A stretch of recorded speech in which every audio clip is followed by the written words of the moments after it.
All right. We are back. We tried to do a Facebook Live earlier, just a few minutes ago. It broke on us, so we're trying it again. We're restarting. I'm Michael Lee with Reconciled. I'm here with Jacob Schroeder of Ascent Consulting. Is it Schroeder or Schrader, Jacob? I've known you, and I mispronounce it every time. It is Schroeder. Schrader, okay, even though there's an O there, Schrader, and Chris Macksey with Prefix Accounting. And we're here on the Sunday update. You know, you nothing better to do on your Sunday than to watch us give you an update on the SBA PPP loan and things that happened over the weekend. We want to give you an update so that you can start your week with something informational before you start your hard week going forward. So today we're going to focus on the AICPA guidance, impacts on nonprofits and faith-based communities, impacts of venture-funded startups that happened over the weekend, and also our experience with the different banks that we're working with for our clients on whether or not we've been able to successfully get SBA loans, SBA PPP loans or not. So Jacob, why don't we start with the AICPA update? So the AICPA came out with some guidance in relation to the calculation of what is payroll cost. So there's been some confusion on this, and you'll see a number of banks calculating in different ways. And before we get into the AICPA side, I just want to set a baseline here, and because this is an issue due to the fact that there's some people are interpreting the bill, the CARES bill, differently than what the interim final ruling states for the payroll calculation side. And this is an issue because payroll providers are offering automated downloads of reports that should help you calculate your loan. The problem is many of these reports are tying out to what the payroll providers' interpretation of the CARES bill is, instead of the guidance provided by the SBA that the banks need to rely upon, which is the interim final ruling. And this is compounded by the fact that some of the banks still have not updated the interim final ruling. So their systems do match what the payroll providers are doing. So the AICPA came out and they did a release that they're recommending and they are advocating to all the banks to update to the interim final rule, which would be that payroll cost is gross payroll and you should not be excluding federal income tax and FICA taxes from that. So I think from that standpoint, there's a lot of clarity in that. And I think that gives a lot of CPAs some comfort because as they're advising their clients, they now have the backing of the AICPA as well as that interim final ruling to get there. Because the issue is if you are using the original calculation or what some banks are interpreting, your client is going to get a much smaller loan. And obviously at this time, many of our clients need the cash we can get them. So we should be advocating for that bigger loan as well. Now there's a whole nother conversation around the forgiveness component and how that calculation is going to be. But the AICPA is saying that should be the same as the loan calculation that has not been updated anywhere else. But I think from the big side there is it reduces liability and gives that once again another backing from a pretty large body that carries a lot of weight in the industry, saying we should be following the interim final rule. And to me, coming from a tax environment, the SBA issued this rule, so that needs to be followed. That is the regs. That would be like a tax software saying, oh, we're going to do our own interpretation of the bill and not follow the IRS's regs, and we would all crucify them. So I think, right, if they did that. So I think by AICPA coming out and doing this, hopefully more payroll providers fall in line and realize that despite their own legal team's interpretation of a bill, that they need to update and follow the regs that the SBA has provided. And I think that's the big thing from the AICPA update. So essentially what we have now, just to summarize what you're saying, is we now have the backing of an institution that knows what they're doing so that when the banks inevitably don't understand what they're doing, we can point to this professional association and say, no, I'm right. This is what they're saying. So that it gives us more validity when we're doing our PPP applications this weekend and getting really weird requests from the banks. Yeah. And it's been very interesting dealing with small business owners because, like probably many people did over the week, many business owners who were not paying attention all week or were not reading the emails you sent or the follow-up calls you sent woke up Friday and Saturday saying, oh, I need to do this PPP app. And by that time, we all knew and realized they didn't know what they were doing. They hadn't sought our counsel, and they finally were. I had clients asking my employees on Thursday at 5 p.m. and on Friday at 5 p.m. at different times, could you get this data for me within the next 1 hour or 30 minutes? And so the guidance I gave to all our clients at that point was, did you talk to your bank? Who is your SBA lender that you're going to go through? Did they give you a list? And what did they specifically ask for? If you are asking us for information because you're filling out the form that you downloaded on your own from some website with information that you think is correct, you need to get guidance from the lender you're going to use before we do anything, because this information can change. And you need to get this information from your payroll provider if you can. So the AICPA, as Chris summarized, is the main governing body or the association that CPAs are part of and voluntarily join. They're not required to necessarily, but they voluntarily join.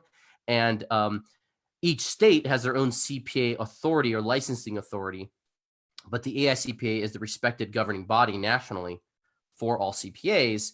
They gave guidance to all accountants across the country. Now, what I have heard has been very interesting was that I have heard some insurance agencies contacting their CPAs, telling them that they would need to get a separate engagement letter to provide any information or to provide assistance regarding these PPP loans. I don't know if any of you experienced that. I didn't, because I'm not a CPA, but I've heard from other CPA friends who got that guidance from their insurance companies, because the insurance companies for these CPA firms were concerned about getting sued by their clients for miscalculating the PPP loan max, and whether or not that calculation would then in effect translate to forgivable amounts later on. The other interesting thing is, and things I fear for is that small business owners would think that, okay, I'm getting this loan, it's forgivable, but it has no personal guarantee. And then the moment they get the money in their bank account, if they have outstanding bills for other vendors, whether it's their landlord or supplier or something else, or even worse, if the business owner himself needs some money now and decides to take that PPP loan and transfer the funds to his own personal bank account, even though that would be wrong and unethical to do and not the purpose of the loan. That would be my biggest concern, is those customers who don't realize you shouldn't do that. And there may be ramifications for it, even if it says there's no personal guarantee. You may have some legal ramifications that the government would come after you for. And so that's a big concern of mine, is to continue to remind customers and other advisors to tell their customers that this is a loan. It has a forgiveness portion, but you need to look at it as a loan. And its overall goal is to keep people employed and on payroll for companies that believe they are a going concern, that will continue to have revenue and even be in business after the 8-week period's over of employment. Those really are the businesses that should be applying for these loans. Any thoughts around that, guys? I just wanted to get your feedback. I think one of the things that we've been saying throughout this is a good idea is to put the money into a separate bank account, because there are still things where, there's one portion of covered expenses that's kind of gray, like it talks about transportation expenses as being part of utilities.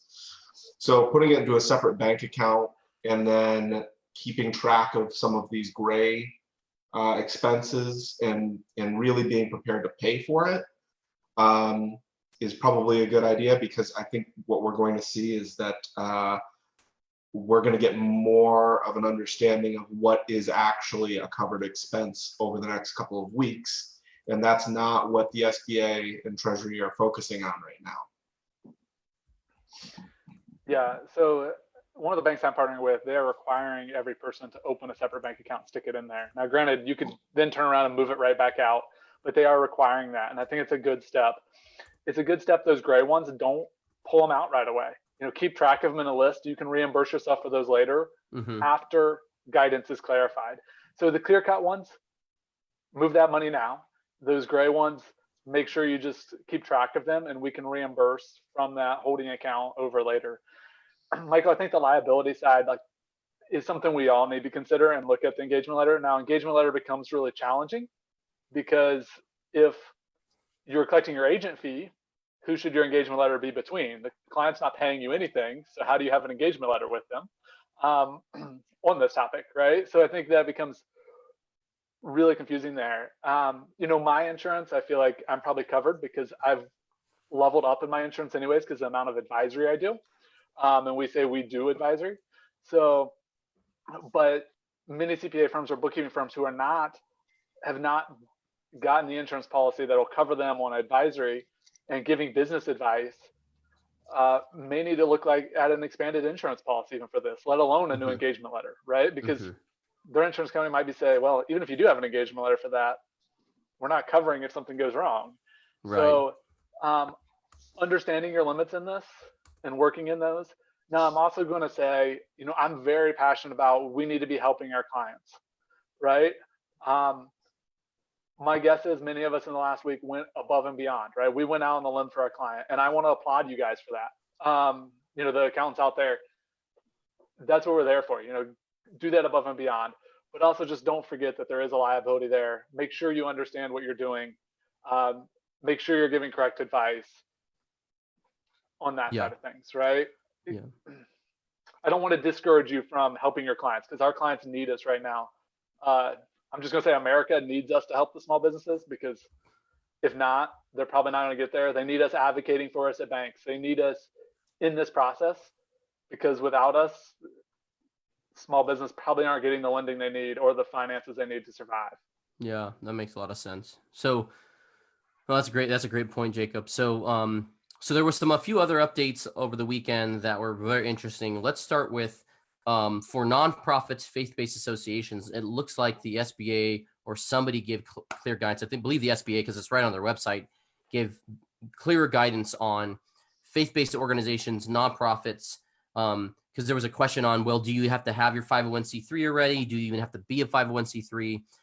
Because what if you were in the process waiting for the IRS to give you the approval and they hadn't given you the approval yet, but you technically would pass as a 501c3, all those things. So from what I read, basically faith-based organizations, nonprofits can apply.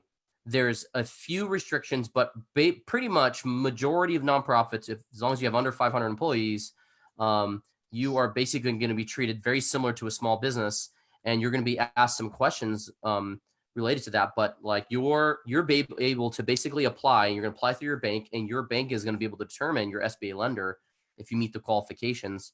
So if you run a church, I help run a church. If you're part of another faith-based organization, or just a nonprofit in general, and you do basically most kind of work as a nonprofit, there really is no longer any restrictions as originally assumed from the original SBA guidance, because they just made a huge clarity around that. And they even said if you're a church and you're part of an association where normally you would be counted of having more than 500 employees, now you're not going to go ahead and just apply, and you're probably most likely going to get approval as an organization. So this is a huge deal because nonprofits right now, obviously in a downturn, donations go down, philanthropy goes down, religious giving goes down.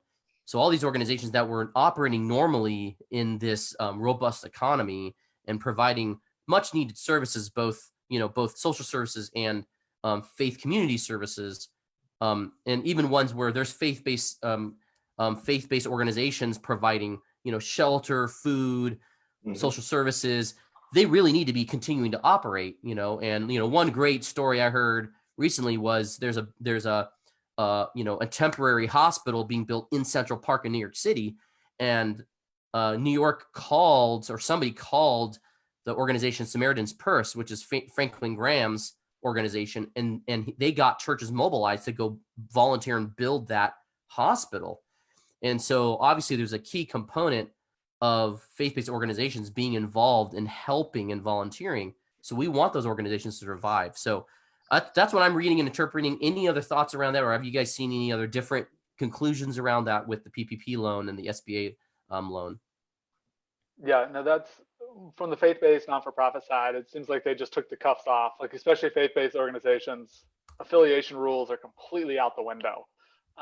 For not-for-profits outside of faith-based, there's still some affiliation rules, but those have been relaxed a lot. But there is still some. So, you know, if you have a goodwill that's a small goodwill or something like that, you do need to check those affiliation rules, and it's going to come down to how much control's over that. But those have been relaxed a lot from the other affiliation rules. So I'm not going to say you will definitely qualify. I'm saying check it, because there are some exclusions in there still. Make sure you fit those, but it should help you out a lot. And you don't, and by getting the loan, they've made it really clear you do not give up your free speech rights. You do not give up your proselytization rights. You do not give up your religious education rights. This is reality is they know that these organizations are a backbone, especially faith-based ones, and these social services organizations are a backbone to helping people with mental health, with their community, with staying connected, and they're going to help with the recovery and prevent depressions, suicides, things like that could happen during this time.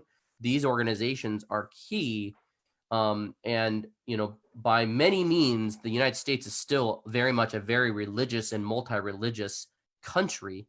And so we need these organizations to survive and stay afloat. And since this was not a fault of theirs, just like it wasn't for small business, it would make sense to include them in this stimulus package. Chris, any thoughts around that at all? Around nonprofits, faith-based? Yeah, I mean, one of the first things that gets cut is any sort of donation or any sort of discretionary income, and that's usually one of the first things that gets nixed. So it totally makes sense that nonprofits get included in this program, and I have one or two that have been have had to close their doors because of this, and so they have no revenue at all that they're generating right now in a fairly sizable payroll. So it definitely is affecting those businesses. Yeah, and so the next thing we want to focus on is the impact or the update on venture capital and organizations that have been funded by venture capital, private equity, things like that. Jacob, you've done some reading on this. I've done less reading on it. Chris, I don't know if you've done any reading on it at all. We got questions over it on Friday and Saturday from people connected with venture capital, people being asked questions. I read an amazing post by Brad Feld about startups who have been funded this year, who have plenty of cash, and whether or not they should even worry about this at all. And so, Jacob, why don't you give us some thoughts or kind of introduction around that topic? Yeah, so while affiliation rules were kind of redefined in some of this release, you know, there's still the fact that affiliation comes down to control. So this is really going to come down to how that venture capitalist deal is written for you, and how much of a sway does the venture capitalist firm have over your board of directors, have over total shareholder, total ownership. You know, even with convertible notes. And I think that's important, because obviously convertible notes have not happened yet. They've not converted, but those have to be counted in looking at ownership and understanding, do they have control or not? And many funding agreements say that they get the right to a board of directors seat or something like that, which means now they have control and can kind of push on that somewhat. So that means those entities are not eligible. So if you're a venture capitalist firm that's that's been funded by a venture capitalist company, or if you have any funding in this, I think it's important to go look at your funding agreements, go look at your operating agreement, and start to understand how much control these investors have over you. Because even if it's not a venture capitalist firm, even if this is an angel investor, what kind of rights did you give them inside of that? And those rights in those agreements, are really going to drive, you know, do you have an affiliation to the rest of the companies they're invested in or not? Yeah, I mean, to me, this is kind of one of the sticking points of the PPP is that, you know, and I'm going to use an example, my own example, and that's restaurants, for example. We'll have one owner that might be somebody that is the name attached to the restaurant and own a number of restaurants. And so if that one person is attached to three restaurants, another person is attached to three restaurants, functions very much so in the same way as like the venture capital concept would. Like, they're not really operating these businesses. They're more just the name attached to it, and they're getting payouts because of that. Technically, that person can only apply for that one PPP loan. So does that person need to apply for the one PPP loan for three different entities, three different restaurants? Like, that's kind of gray. And Jacob, I don't know if you have any input on that. So loan is by EIN, and you would need to apply by EIN. But if that one person has control over or can drive direction of, you know, based upon that, the rules in the affiliation side, he would have to lump all those together from a 500 employee standpoint. So where this becomes an issue is if you have your fingers in 50 of them and you have even 10 restaurants, right? And you have a seat on the board of each of those companies, or you can exert influence over it, then you likely have an affiliation issue. And then now none of those restaurants could apply because you have over 500 employees accumulated. And this is where the venture capitalist side really comes into play, because these venture capitalist firms have 1,000 entities that they have their finger in. So if they have a seat on your board of directors, very likely then they can exert enough influence. They have a seat on 1,000 companies, right? Somebody in the venture capitalist company has a seat on all those. Now, none of those can apply, which becomes a real issue. Yeah, and that's going to be really challenging for a startup who has a single investor, maybe with more than 20% ownership, because you have to disclose that on the form, right? And you have to provide a list. You have to provide a detached list. So you have to disclose it on the form. You, as the startup, might not know that that investor has invested in a bunch of other companies and that totals 500. You don't know those things because for all you know, they invested in your company. You don't know the list of the names of all the other ones. So, but the question does ask, does anybody with more than 20, does anybody at the company have a management or shared common management ownership across the board? So you come into the sticky point with that. And then the second one is, I think banks are going to have an issue when you disclose that if any of your ownership is outside the United States, because the intention is to help companies whose primary ownership and payroll are U.S. based. So that'll be very interesting to see that impact, because a lot of people are asking that. I have an owner that's based in Canada, or I have an owner based in Asia or Europe somewhere, and they may not have control rights or management rights, but you might not know the other businesses they have ownership over. So it probably moves them out. The article I read, and we have a new guest here, Chris's cat, to provide us the PPP personally. The other disclosure, the interesting thing will be, does your business really need it right now? Should you be wasting your time getting this if you're a venture capital firm or a venture funded startup who has plenty of cash in the bank and whose growth is going to do really well? I'm not sure if Congress was in their minds thinking about the well-funded venture startup. I think they were thinking about Main Street mom and pop construction business, retail business, restaurant in this process. I think it was really, really cool and very interesting to see Marco Rubio getting very active on Twitter over the weekend and about this loan.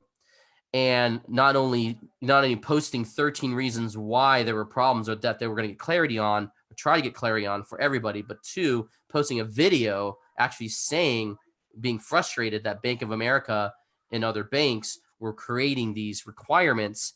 especially the requirement of if you have a deposit relationship, you also have to have a loan relationship, which means you're telling customers who maybe have had a deposit relationship for a long time and ran their business as cash flow positive without debt. You're telling them that they aren't worth getting a loan to when they were smart with their money or wise with their money, and you were preferring your clients that had debt so that you could refinance that debt on the books or make sure those companies wouldn't default on their debt. So that was really, really interesting. Any thoughts or comments around that on any of those pieces there? I was glad to see Bank of America change those requirements. It does seem disingenuous when Bank of America basically de-risks their portfolio by saying, we're going to take people who owe us debt and make sure they get funding first. That way they can pay us back. And that's essentially what they were doing, right? They were essentially saying, you know what, if somebody owes us debt, we're going to make sure they can pay us back by making sure they get funds.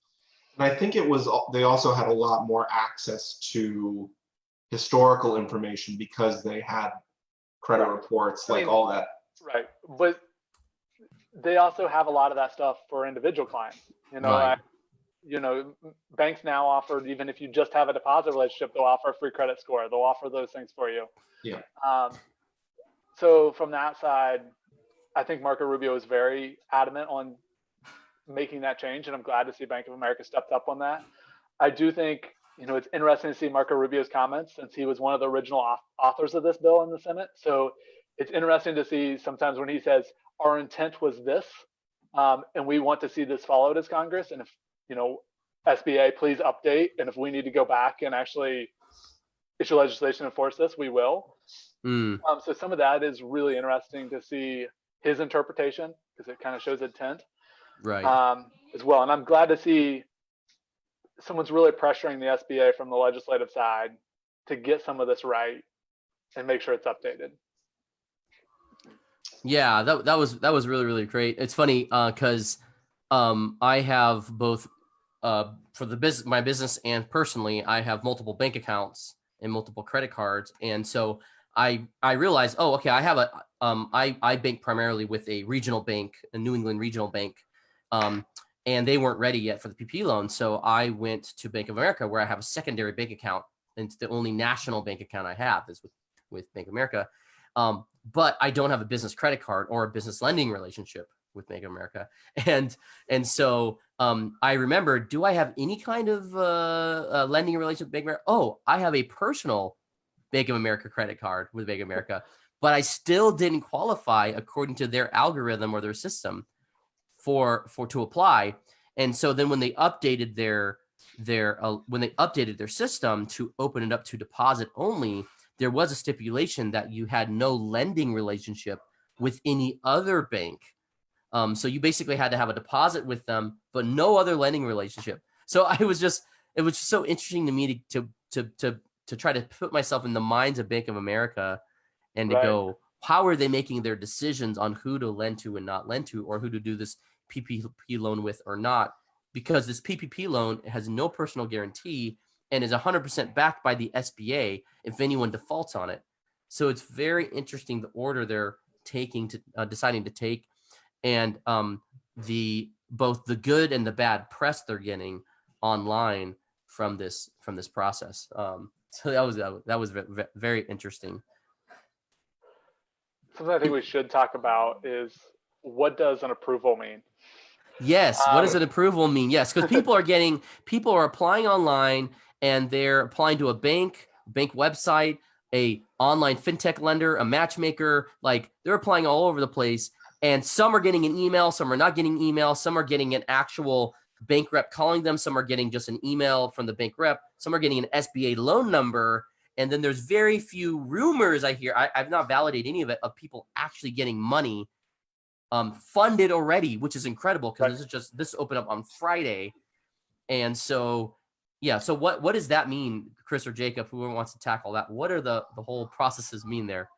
We got approved this weekend for ourselves, but I'm pretty sure we have not gotten funded. So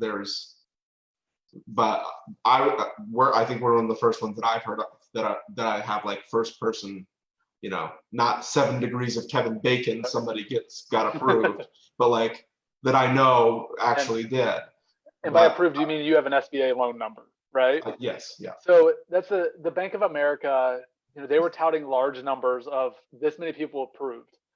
But in talking with the SBA and things, the SBA numbers were actually lower than theirs. And it became clear that there is an approval of an application being received by a bank, right? So Bank of America has approved your application, which means they've received it, and they need to review your documentation before they submit to the SBA. So there's a lot of banks approving that they've received your application and it looks okay, but then they have to do their certification. Then there's also the approval of actually the bank then submitting to the SBA saying approved, here's a loan number, right? An SBA loan number that can actually be used to fund against. So know that there is two different approvals there. From the media perspective, many times they're hyping up the approved by a bank number because that's a lot higher. If you dig a little bit, you'll find the approved by the SBA number, which is lower. I mean, it's still a good number, but it is lower there. I have to go back and look. I think we had 5 clients approved this morning with an SBA loan number.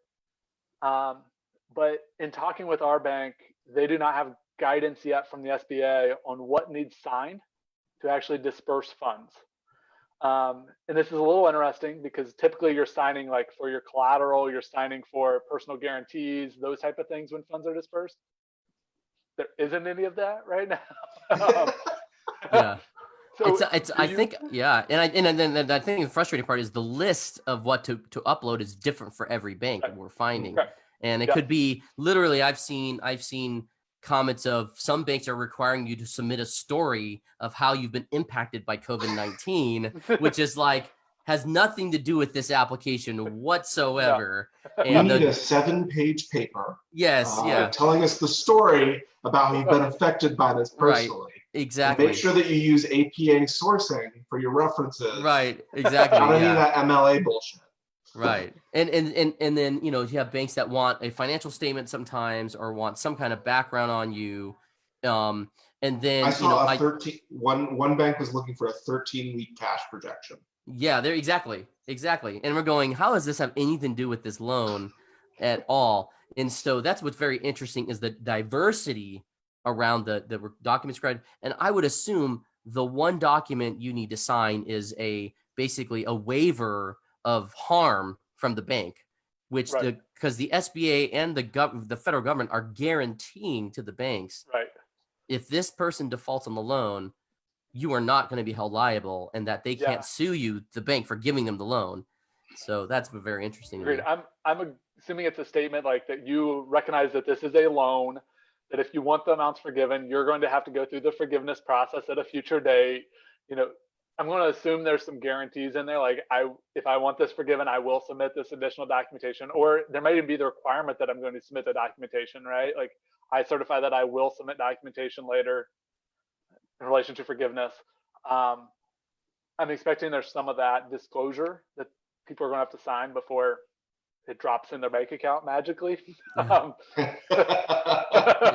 And so one of the watchers is asking, is this a grant or a loan? It's a loan. The PPP loan, the payment protection program, is a loan, and it has a forgivable portion of it that you apply for later, as long as you spend the money on covered expenses, which are listed in the loan in the SBA guidance on what that is. And it has to be 75% minimum or more on payroll costs, which there's also a definition of what that means, but on payroll costs, rent, utilities. So if you're going to get this, you're getting a loan with the SBA, but it's forgivable as long as you spend within an 8-week period on the covered expenses, primarily payroll. And you'll want to bring back people you've laid off if you've laid any. And that includes if you laid yourself off from your own business, you want to put yourself back on payroll and pay yourself if you're one of the only people on payroll. So that's the other interesting thing people will need to remember is if you're an S Corp and you were one of the only employees and you made up a lot of your payroll in this calculation, you'll want to rehire yourself and pay yourself in order to get that amount forgiven.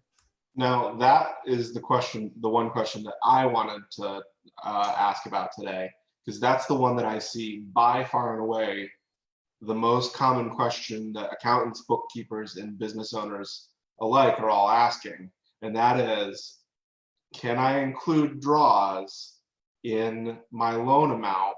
And what sort of owner-related payroll costs can I include in the loan amount?